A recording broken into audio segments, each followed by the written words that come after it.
우리가 지난 시간부터 요한복음 1장 19절 이하에 나오는 요한복음의 서론이라 부를 수 있는 그 부분을 생각하고 있습니다. 이 서론은 요한복음 1장 1절부터 18절에 나오는 그 심오한 머릿말과 요한복음 2장에서부터 나오는 예수님의 그 표적들을 기록한 부분을 다교하는 부분이라 할 수 있고, 예수 그리스도 복음의 시작이라 이렇게 이름을 붙일 수가 있을 것입니다. 이미 머릿말에서 우리가 살핀 대로 예수 그리스도께서 육신이 되시는 일을 이루시려고 하나님께서는 이 타락한 세상을 유지 보존하시는 동시에 대대로 이스라엘의 선지자들을 보내셨습니다. 이 선지자 계열에서 마지막으로 등장한 선지자가 바로 세례자 요한인데, 머릿말에서는 두 번에 걸쳐서 이 세례자 요한의 증언을 아주 중요한 지점에다가 기록해 놓고 있습니다. 예수님의 성육신을 교훈하는 그 두 단락 9절과 9절부터 11절 그리고 14절 그 직전 그 직후에 5절에서 8절 그리고 15절에 각각 이 세례자 요한의 증언을 기록해서 예수 그리스도의 그 성육신이 갑자기 하늘에서 뚝 떨어진 것이 아니라 선지자의 예언을 좇아서 이루어졌다는 것을 보여주었던 것입니다.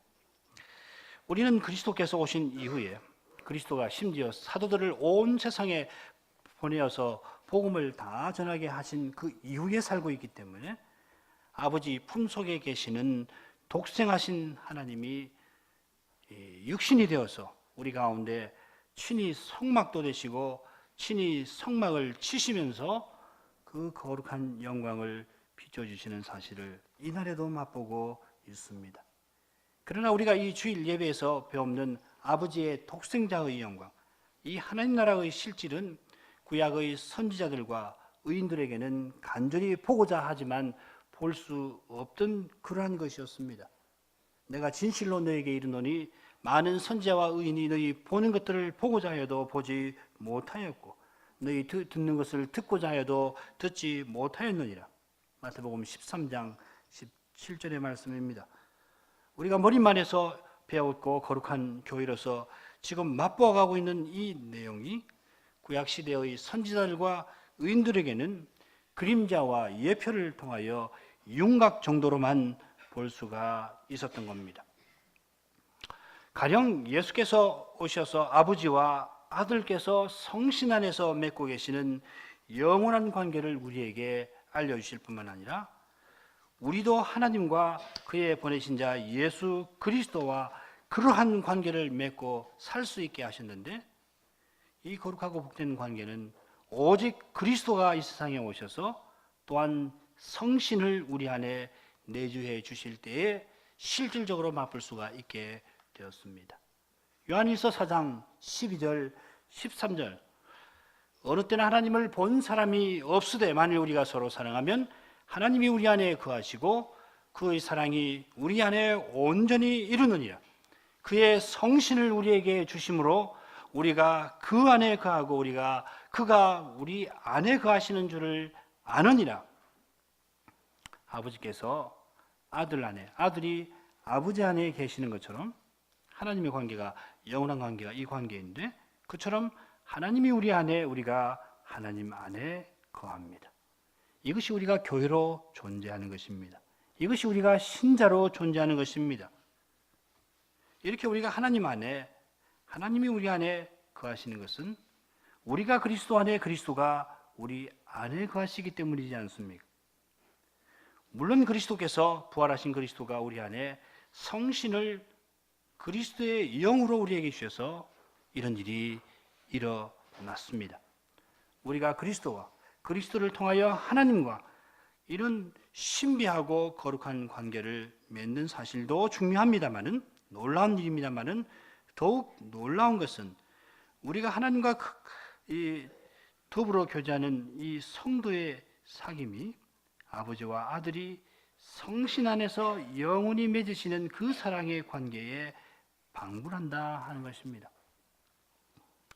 모든 사도가 이 진리를 가르칩니다마는 이 진리는 특별히 요한 사도의 글에서 잘 배울 수 있습니다.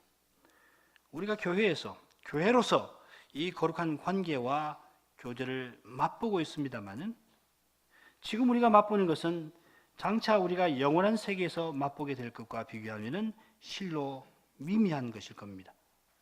그러나 그 미미한 정도에서도 우리가 이 실질을 예배에서 교회의 삶에서 맛볼 때에 사람의 눈으로 보지 못하고 귀로도 듣지 못하고 사람이 마음으로도 생각하지 못하던 바라 고백하지 않을 수 없을 만큼 이 관계는 실로 거룩하고 신비하고 복됩니다. 우리가 이미 눈으로 보고 귀로도 듣고 우리가 경험하는 바 되었습니다마는 그럴지라도 우리에게는 여전히 경이로운 내용이고 찬송할 내용입니다. 그 이유는 우리에게 주시는 이러한 은혜가 사람에게서 나올 수 있는 것이 아니고 이 세상에서 나올 수 있는 것이 아니고 오직 하나님에게서 나오는 그런 것이기 때문입니다. 이 해 아래 세상에서는 만들어낼 수도 없고 흉내낼 수도 없는 그런 것이기 때문입니다. 오직 해 저 너머에서 하나님이 친히 하나님 안에 있는 그 생명을 우리에게 주시기 때문입니다. 우리가 이 생명으로 말미암아 독생하신 하나님이신 그리스도와 교제할 수 있고 이 그리스도를 통하여서 하나님 안에 있을 수 있습니다. 이 생명은 하나님이 우리에게 그리스도를 통해 주시는 이 생명은 이 영원한 생명은 그저 인간의 생물학적인 활력을 무한히 영원히 제공하는 그런 것 아니라 천년만년 죽지 않고 살게 해주는 그런 것이 아니라 그저 그런 것 아니라 이 생명이 아버지께서 아들 안에 있는 것을 아버지께서 자기에게 있는 것을 아들에게 주셔서 아들이 우리에게 이 생명을 아버지에게 받은 이 생명을 우리에게 주시기 때문입니다. 요한복음에서 그런 내용을 우리가 계속해서 배울 텐데 미리 한 군데에서도 미리 확인해 보죠. 요한복음 6장 53절부터 57절까지 읽어보겠습니다.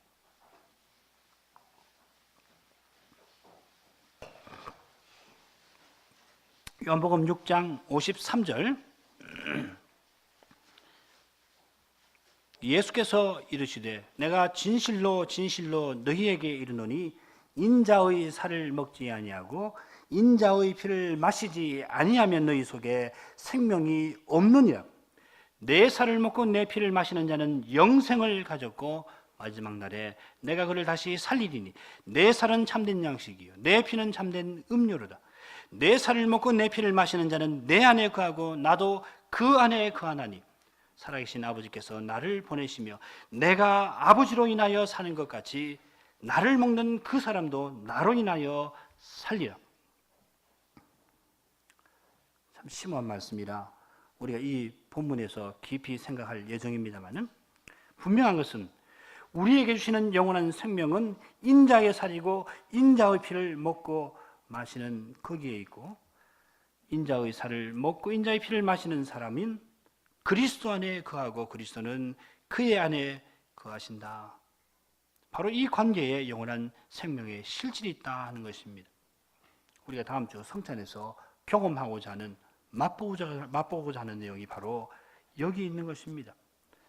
구약시대에 누가 이런 거룩하고 복된 교훈을 다 알 수 있었겠습니까? 사실 다윗이 선지자로서 여호와께서 내 주에게 말씀하신다 시편 110편을 기록한 것을 보면 과연 사람의 지혜로 얻을 수 없는 하나님의 계시를 깨달았다 하는 것을 우리가 분명히 알 수 있습니다만 그럴지라도 다윗이 오늘날 우리가 경험하고 깨닫는 이 내용의 실질을 그는 우리같이 맛볼 수는 없었습니다.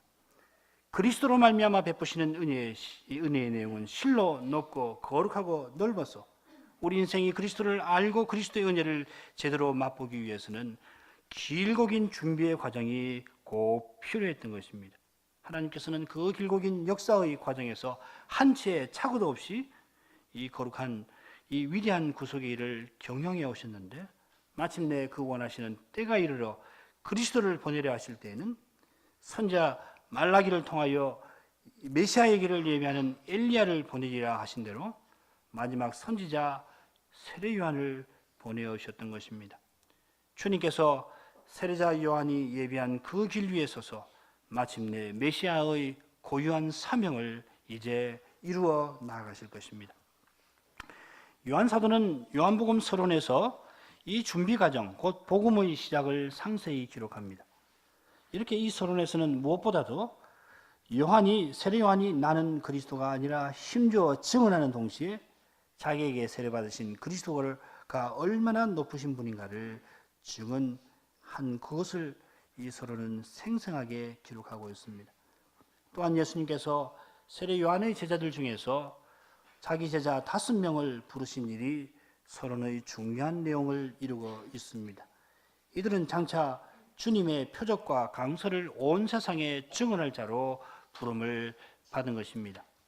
요한복음 15장 26절 27절 내가 아버지께로서 너희에게 보낼 보혜사 곧 아버지께로서 나오시는 진리의 성신이 오실 때에 그가 나를 증거하실 것이요 너희도 처음부터 나와 함께 있었으므로 증거하느니라. 우리가 다락방 강화에서 이미 살폈습니다마는 주님께서 십자가와 부활 이후에 아버지께로 돌아가셔서 무엇을 행하실 것인가 하는 것을 이 잡히시던 밤에 다락방에서 길게 말씀하셨습니다.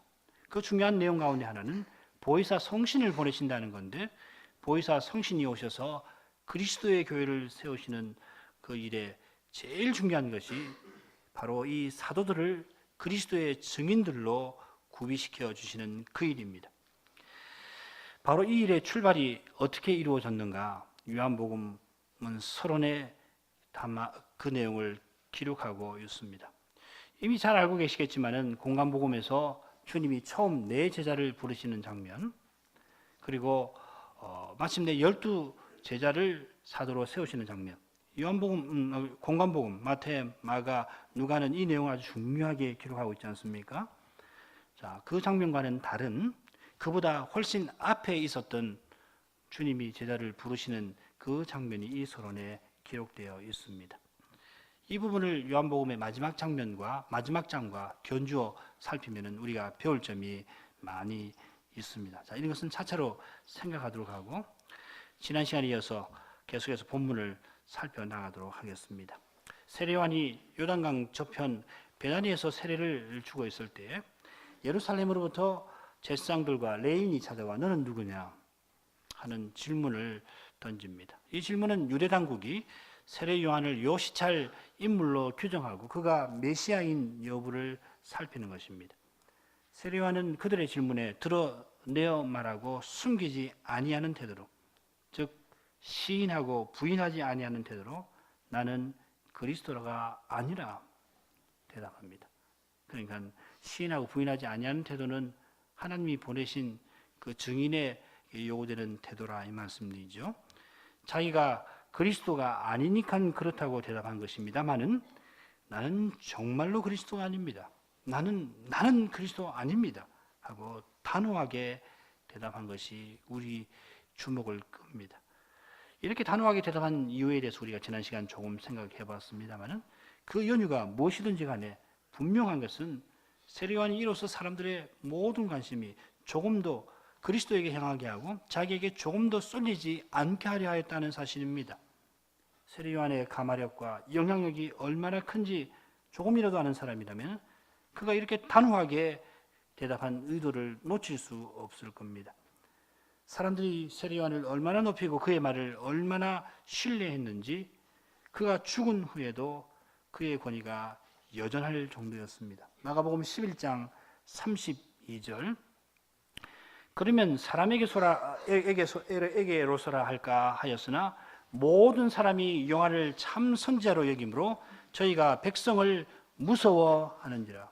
마지막 주간의 이 기록인데 대지상의 무리가 예수님의 성전 정화를 못마땅하게 여기고 체포하려고 합니다마는 결국 백성들이 세례 요한을 참 선지자로 여기는 사실 때문에 포기하고 말았습니다. 그만큼 세례 요한이 백성들에게 큰 가마를 끼치고 있었는데 그는 오직 그리스도를 전하는 거기에 모든 것을 쏟아 부었습니다. 그 점을 생생하게 보여주는 것이 지난 시간 마지막에 우리가 간단히 살피고 마친 말씀입니다. 오늘 이어가겠습니다. 요한복음 1장 23절 가로되 나는 선지자 이사야의 말과 같이 주의 길을 곧게 하라고 광야에서 외치는 자의 소리로라 하니라. 이 말씀에서 그는 자기가 누구인지, 자기가 무엇을 해야 하는지를 분명히 밝히면서 그리스도를 전합니다. 첫째로 그는 광야에서 외치는 자의 소리입니다. 소리는 잠시 대기를 진동시키고는 허공에 다 흩어져 사라져버립니다. 인생은 누구든지 이러한 존재에 불과합니다. 인생은 안개입니다. 해가 뜨면 사라져버리는, 언제 있었는가 싶을 정도로 완전히 사라져버리는 안개에 불과합니다.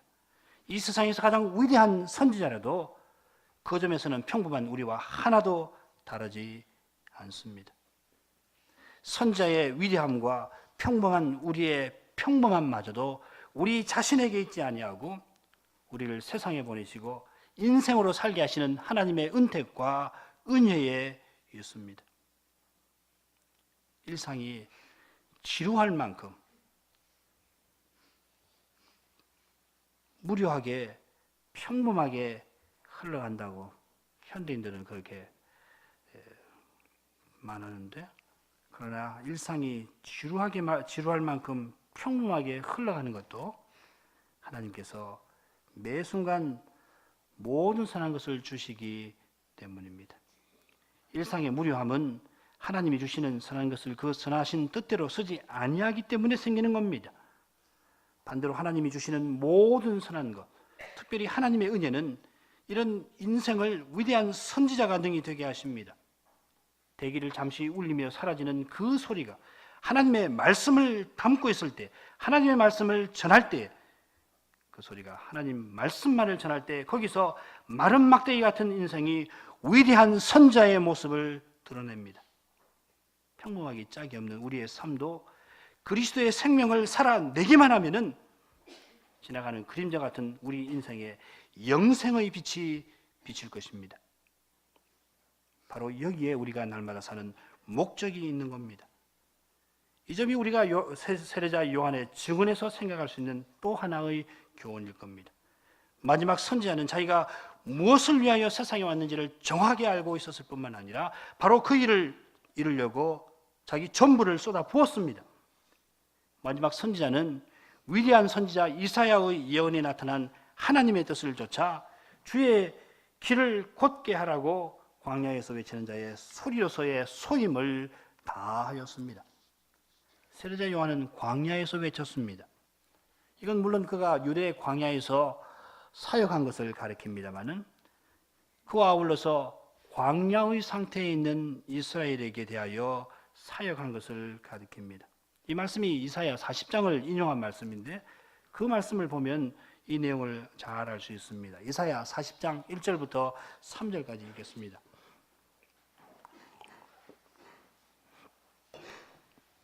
너희 하나님이 가라사대 너희는 위로하라 내 백성을 위로하라 너희는 정당히 이스라엘에 말하며 그것에게 외쳐 구하라 그 복역의 때가 끝났고 그 죄악의 사함을 입었느니라 그 모든 죄를 인하여 여호와의 손에서 배나 받았느니라 할지니라 외치는 자의 소리여 가로되 너희는 광야에서 여호와의 길을 예비하라 사막에서 우리 하나님의 대로를 평탄케 하라. 이사야 선지자는 이스라엘이 곧 멸망할 것을 주로 예언하신 분인데, 그런데 특별히 이사야 40장 이후에서는 이스라엘이 멸망을 해서 포로로 잡혀갔다가 그 포로에서 돌아올 일을 예언합니다. 참 여기에 이 선지자의 위대함이 있죠. 심지어 이스라엘이 포로에서 돌아오는 그 일이 고레스라고 하는 한 임금에 의해서 이루어질 것까지도 선지자가 예언합니다. 방금 인용한 말씀도 바로 이 일을 예언한 겁니다. 복역의 때가 끝났다 하는 표현이 그 일을 잘 보여줍니다. 남은 나라에 포로로 잡혀가서 종살이하는 그 기간이 끝났다 하는 것입니다. 끝날 것이다. 이스라엘이 먼 나라에 포로 잡혀가서 남의 나라에서 종살이를 하고 돌아오는데 그 길이 광야 길입니다. 그처럼 세례자 요한이 광야에서 주의 길을 예비하라 외친 것은 여호와께서 이스라엘을 이 포로 상태에서 죄의 포로 상태에서 건져주셔서 친히 하나님 나라를 나타내 주실 그 일을 준비하라 하는 것입니다.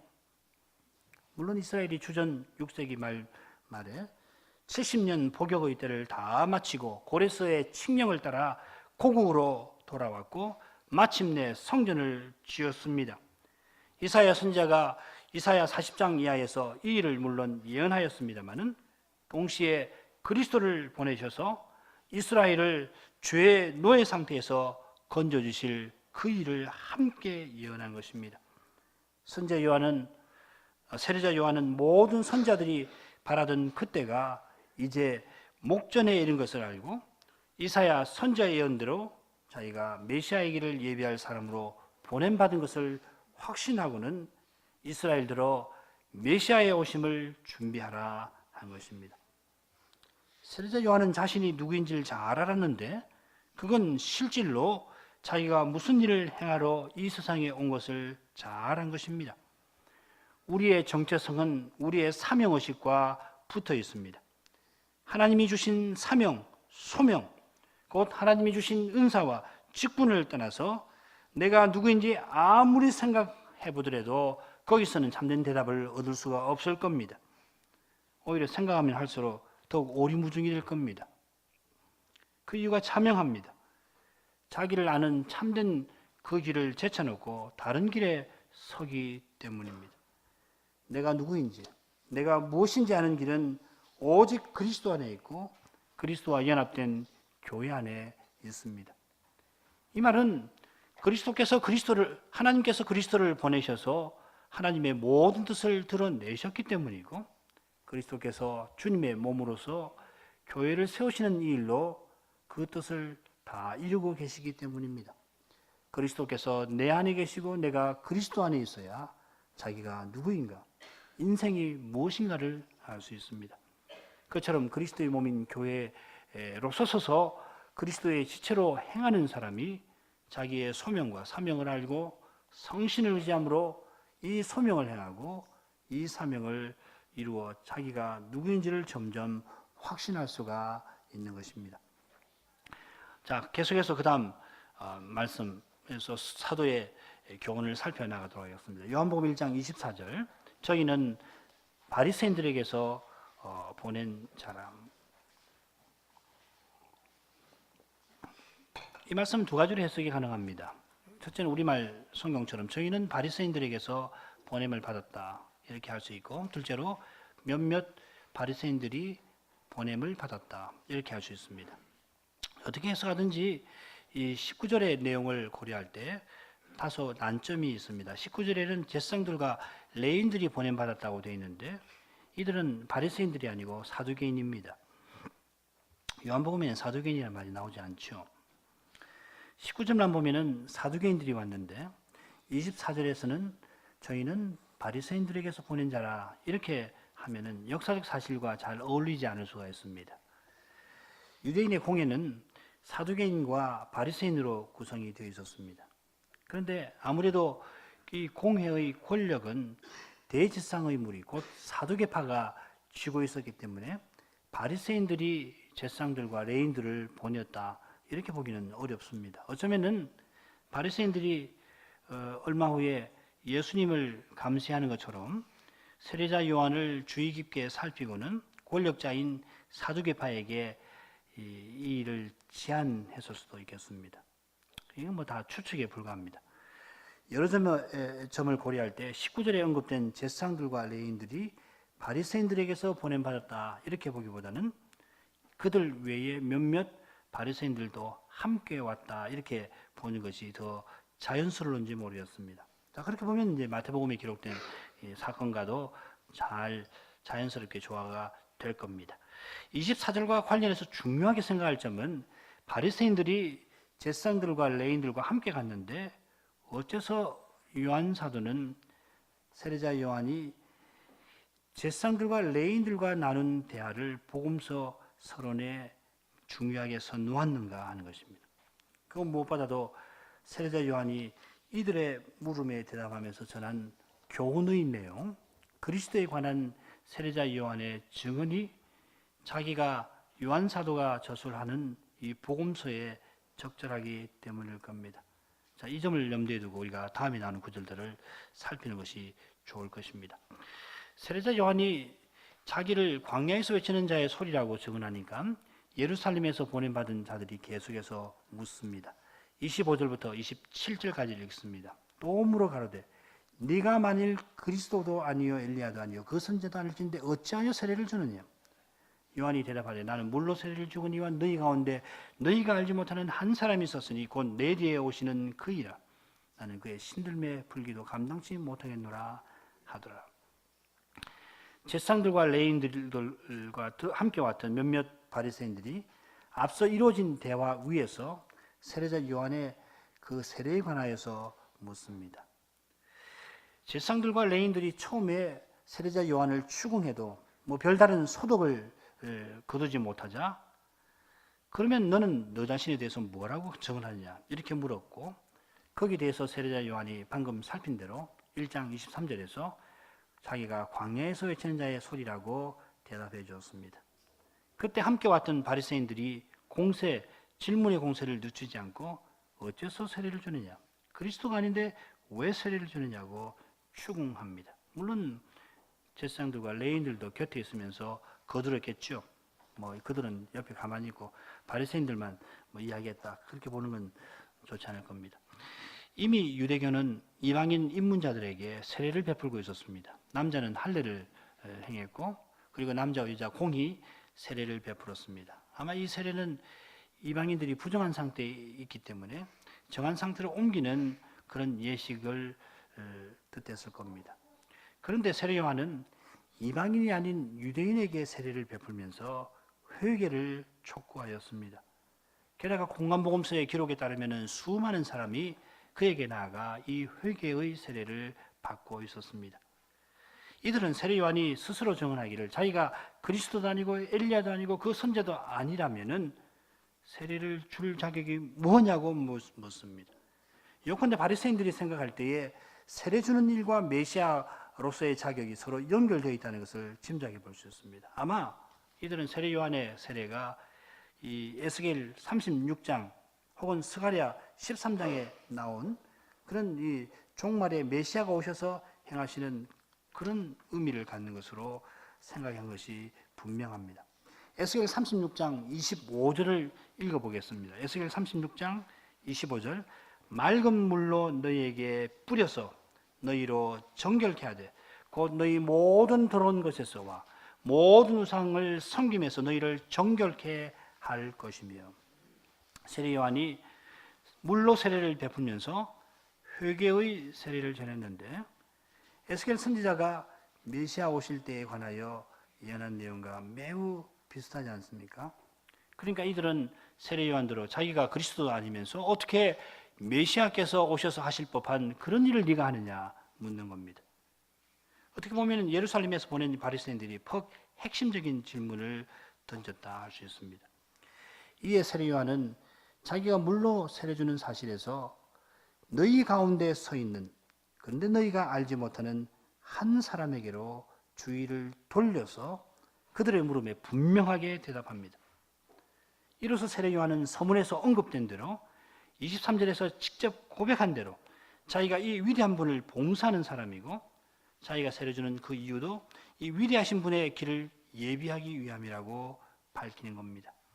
조금 아래로 내려가면 오늘 읽은 말씀에 나오는데 세례 요한이 자기를 물로 세례 주는 사람으로, 반면에 예수님은 성신으로 세례 주시는 분으로 소개를 하고 있습니다. 이건 자기의 세례가 예수님의 세례를 보여주는 그림자요 예표임을 보여줍니다.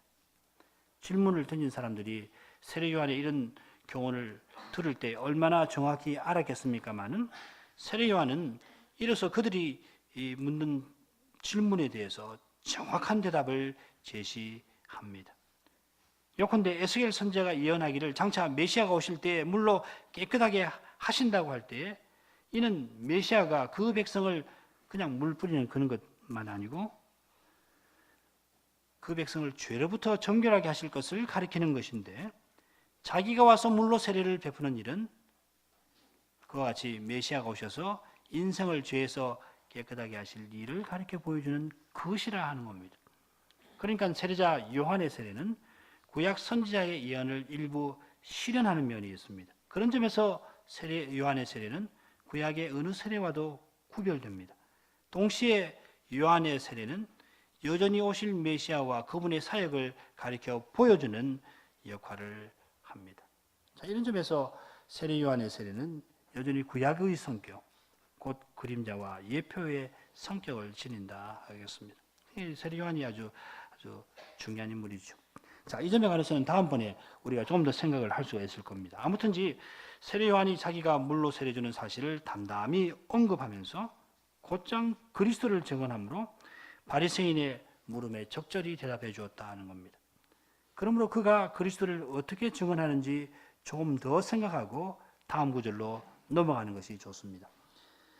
세례 요한은 그리스도를 가리켜 너희가 알지 못하는 한 분이 너희 가운데 서 계신다 증언합니다. 지금 세례 요한을 찾아온 사람들이 질문의 공서를 늦추지 않고 알고자 하는 것이 바로 그리스도 아닙니까? 그런데 그리스도께서 그들 중에 이미 계시는데 그들이 알지 못합니다.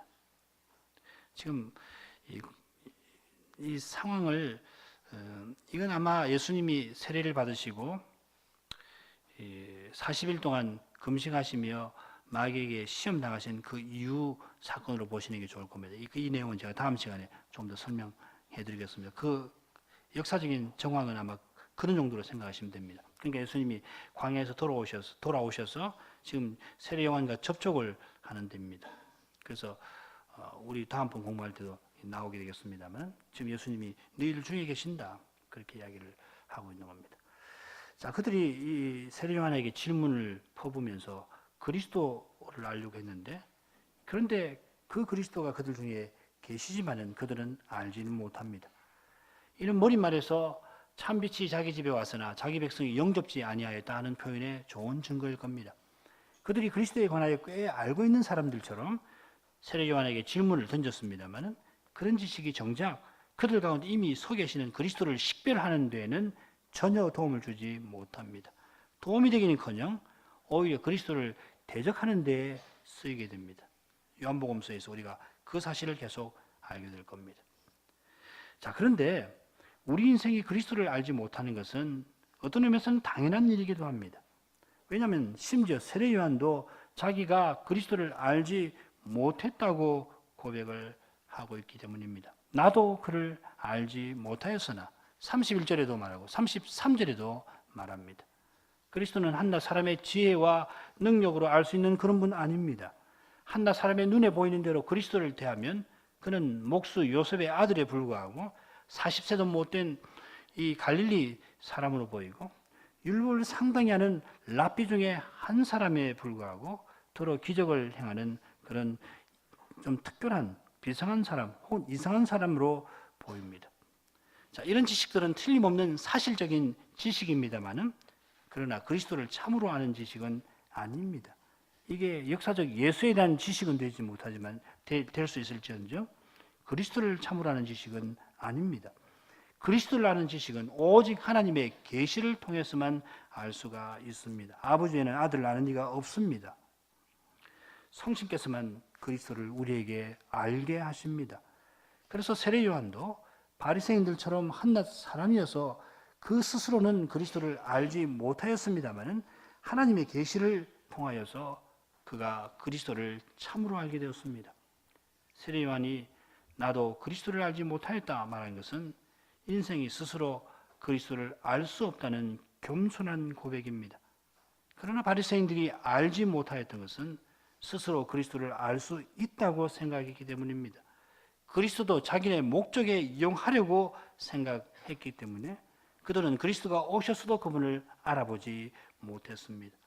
오히려 그리스도를 대적하고 심지어 그리스도를 죽이려 하지 않았습니까? 우리가 그리스도를 참으로 알려면은 세례자 요한의 겸손한 태도를 본받아야 합니다. 바리새인처럼 한낱 사람의 지혜와 능력으로 그리스도를 알 수 있을 것처럼 생각하면 그리스도가 가까이 계셔도 알지 못할 겁니다. 과연 그렇지 않습니까? 그리스도께서 지금 아버지 우편에 계십니다마는 그러나 성신으로 신자 안에 교회 안에 내주해 계십니다. 성신이 우리에게 내주해 계신다는 것은 그리스도의 영으로 계시는 것입니다. 성신이 우리 안에 내주하신다고 해서 성신님 우리 바깥에는 존재하시지 않는 거 아니지요. 그분이 만물을 섭리하시는 하나님으로서는 어디든지 다 계시는 거예요.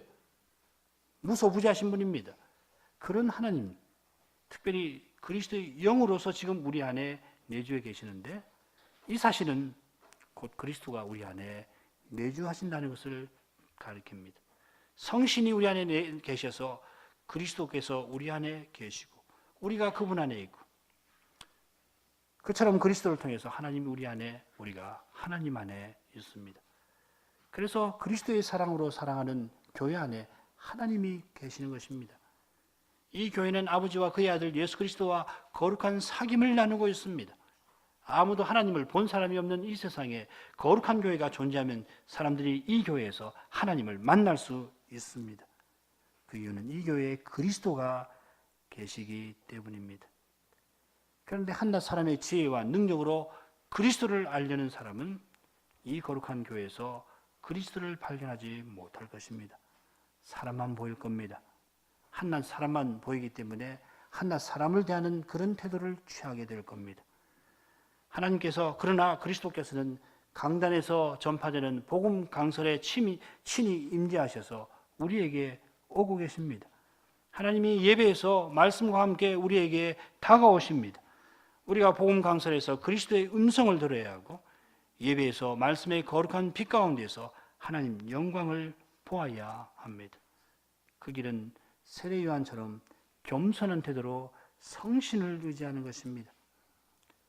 우리는 세례 요한이 겸손한 태도를 취한 이유를 그가 이어서 증언한 내용에서 충분히 알 수 있습니다. 그리스도는 세례 요한 뒤에 오시는 분이신데 세례 요한은 그분의 신들매 풀기도 감당치 못합니다. 신들매를 푼다 하는 것은 천한 종이나 하는 일이고 종이 하는 일에서도 천한 일 아닙니까? 주인이 바깥에 외출하고 오면은 먼지가 가득 묻은 그 신을 풀어드리는 것이 종이 하는 일 아닙니까? 그런데 세례 요한은 자기가 그리스도의 신들매 풀기도 감당할 수 없는 사람이라 고백합니다. 세례 요한이 누굽니까?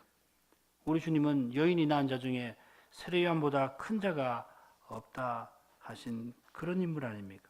죽어도 백성들의 신망을 한 몸에 받게 되는 그런 인물 아닙니까? 여인이 낳은 자 중에 가장 큰 자라 주님의 인정을 받고 과연 그 칭찬에 걸맞은 삶을 산 그 인물이 바로 세례 요한인데 그런 요한이 자기는 그리스도의 신들매 풀기도 감당할 수 없다 하였습니다. 그러니 그리스도를 성인 중에 한 사람으로 대접하는 것이 얼마나 그리스도를 부대접하는 것입니까? 그리스도를 위대한 스승이라고 칭송하는 말을 들을 때 세례자 요한은 얼마나 그 말에 분노하겠습니까? 오늘날 그리스도를 한낱 사람으로 격하하고 역사적 예수를 운운하는 교회들이 그리스도를 얼마나 멸시하는 것입니까? 그리스도는 우리들어 내 신들매를 풀어라 하실 때 우리는 그분 앞에서 제가 어떻게 그런 일을 감히 맡을 수 있습니까? 해야 할 그처럼 높으신 분인데 그런 분이 이제 우리 없이 사시지 않고 우리 없이 행하지 아니하신다면은 우리가 이런 분을 어떻게 대해야 하겠습니까? 우리가 그리스도를 어떤 마음으로 모셔야 하고 그분의 명령을 어떤 태도로 받들어야 하겠습니까? 아니, 그보다 앞서서 우리가 그분을 어떻게 대하고 어떻게 받드는가 앞서서 우리가 이 그리스도를 얼마나 알고자 해야 하겠습니까? 그리스도를 알기 위해서 복음 강서를 어떤 마음으로 전하고 받아야 하겠습니까? 우리가 열일을 제쳐놓고서 먼저 복음 강설에서 이 그리스도를 바르게 깊게 풍부하게 알도록 힘쓰고 그래서 그리스도를 우리의 고백과 삶에서 드러내야 하지 않겠습니까? 입으로 그리스도를 고백하고서 사람들 앞에서 그리스도를 부끄럽게 생각한다면 얼마나 부끄러운 일입니까? 얼마나 두려운 일입니까? 아무리 자랑스럽게 여긴다 하더라도 부족하다고 생각할 그런 분을 사람들 앞에서 부끄럽게 생각한다면 그리스도가 장창 그를 어떻게 대하시겠습니까? 우리가 마음을 다하고 힘을 다하고 목숨을 다해서 그분이 이 몸에서 존귀하게 되신다면 그보다 우리에게 영광스러운 일이 없을 겁니다. 그리스도를 위하여 살고 그리스도를 위하여 죽는 것은 우리에게 마땅한 일일 뿐만 아니라 우리에게 영광입니다. 나의 간절한 기대와 소망을 따라 아무 일에든지 부끄럽지 아니하고 오직 전과 같이 이제도 온전히 담대하여 살든지 죽든지 내 몸에서 그리스도가 존귀되게 하려 하나니 이제 이는 내게 사는 것이 그리스도니 죽는 것도 유익함이니라. 요한 사도는 세례 요한과 똑같은 심정으로 이 세례자 요한의 증언을 기록했을 겁니다. 노인이었을 텐데 똑같은 심정으로 이 부분을 구술하든지 했을 때 그렇게 했을 겁니다. 똑같은 심정이었기 때문에 세례 요한이 증언하고자 하던 바를 한마디로 포착할 수 있었을 겁니다. 세례 요한이 거룩한 선지자로서 사역한 세월이 얼마가 되었는가 우리가 정확하게 알 길이 없습니다마는 그 세월 동안 세례 요한이 생명을 다 바쳐 행한 것은 바울 사도나 요한 사도와 마찬가지로 그리스도를 드러내는 그것이었습니다. 그가 그리스도를 드러내려고 증언한 바가 많고 많았겠습니다마는 요한 사도는 그 핵심 내용을 이달락에 한마디로 착 기록을 하고 있습니다. 이런 내용이 이후에 나오는 세례 요한의 다른 증언을 이해하는 토대가 될 겁니다. 나는 주의 길을 예비하려고 광야에서 외치는 소리라. 나는 그의 신들매 풀기도 감당치 못하는 사람이라. 요한 사도는 이 일이 요단강 저편 베다니에서 된 일이라 틀림없는 역사적 사실이라 증언하고 단락을 마칩니다. 이 일은 요한이 세례 주던 곳 요단강 건너편 베다니에서 된 일이니라. 1장 28절입니다. 자, 이렇게 해서 서론의 첫째 단락이 끝나고 둘째 단락이 이튿날이라고 하는 표현과 더불어 시작됩니다. 1장 29절로 가겠습니다. 이튿날 요한이 예수께서 자기에게 나오심을 보고 가로되 보라 세상죄를 지고 오는 하나님의 어린 양이로다. 요한 사도가 이튿날이라고 하는 표현을 사용한 것은 물론 29절부터 34절에 기록된 사건이 19절부터 28절에 기록된 사건 다음 날 발생했기 때문이겠습니다만은 그와 아울러서 지난 시간에 말씀드린 그런 의도 때문이기도 할 겁니다. 자, 그 점은 지난 강설 내용을 참조하시면 좋겠는데 그 중요한 요지 가운데 하나는 빛이신 말씀 하나님이 육신 되셔서 성전이신 주님에게 아버지의 독생자의 영광이 비치는 사실을 전하려고 했다 하는 것이라고 말씀을 드릴 수가 있겠습니다. 지금 세례 요한이 예수 그리스도를 증언하는데 그 정경을 우리가 확실하게 알기는 어렵습니다. 무슨 말씀인가 하면은 세례 요한이 예수 그리스도를 증언할 때 누구에게 증언하고 있나? 제자들에게 하고 있나? 아니면 제자들과 아울러 예루살렘에게서 내려온 사람들에게서 하는가? 에게도 전하는가? 아니면 무리들에게도 전하는가? 확실치가 않습니다. 요한 사도가 이 단락에서 그런 정보를 우리에게 주지 않는 것은 이 단락을 앞뒤 단락과 견주어 보도록 하는 듯합니다. 게다가 이 단락에 기록한 지금 19절부터 34절에 기록한 내용은 앞 단락에서 제기한 주제를 확장하고 있습니다. 바리새인들이 세례 요한들로 그리스도 아닌데 세례 주는 이유가 뭐냐 묻는데 그 대답이 이 단락에 자세히 나옵니다. 하나님께서 세례 요한들로 세례 주라고 명령하셨고 세례 주는 목적은 그리스도를 이스라엘에게 나타내려 함입니다.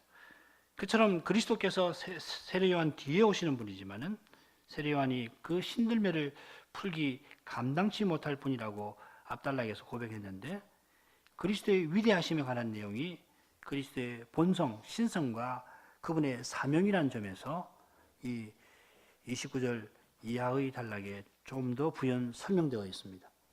게다가 35절 이하에 나오는 단락으로 가면은 세례 요한이 제자들과 함께 있는 장면이 묘사되어 있어서 우리가 이 단락의 정경을 추정하는 데 도움을 얻을 수 있습니다.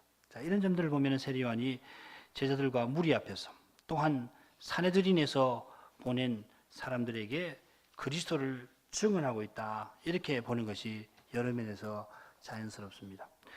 제가 지난 시간 마칠 때 세례 요한이 이 제사장들과 바리새인들에게 질문을 받고 그 질문에 답하며 그리스도를 증언한 사실을 살피면서 이렇게 이 부분을 특별히 요한 사도가 언급한 의도가 뭐겠는가? 그 생각해 보시자고 말씀을 드렸습니다.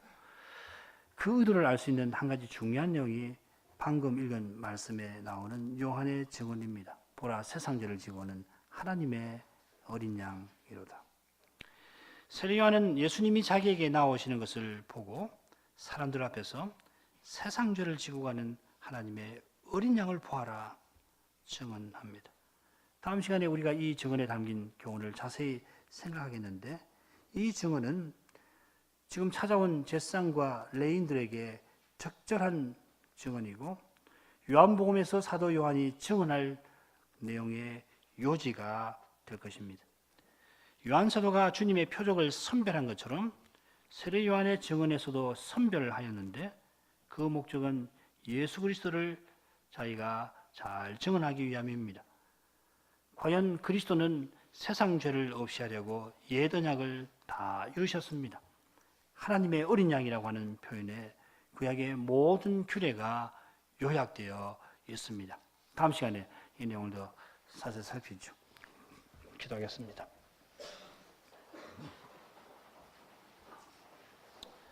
거룩하신 하나님, 우리 인생이 아담 안에서 타락하여서 깊은 어둠 가운데 있었을 때 이런 인생을 불쌍히 여기시고 하나님의 아들을 세상에 보내주셔서 그 아들에게서 아버지의 독생자의 영광이 저희에게 비치게 하신 것을 감사하나이다.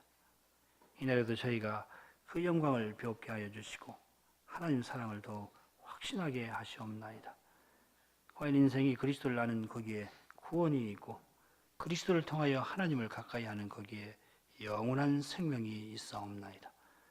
그러므로 인생이 스스로 그리스도를 알 수 없고 하나님을 믿을 수 없는 이것을 저희가 항상 기억하게 해주시고 겸손한 마음으로 성신을 의지하게 하옵소서. 그리스도를 정당하게 하는 이 일이 우리 인생에게 가장 중요한 일이 되지 않사옵나이까. 그리스도를 알기 위하여 저희가 매일을 이처럼 사는 것이 아니옵나이까. 성신님이 저희를 늘 감화하여 주셔서 그리스도의 의타심을 늘 나타내고 살게 하옵소서. 사람들 앞에서 그리스도를 자랑스럽게 증언할 수 있게 하옵소서. 예수 그리스도 이름으로 기도하옵나이다. 아멘.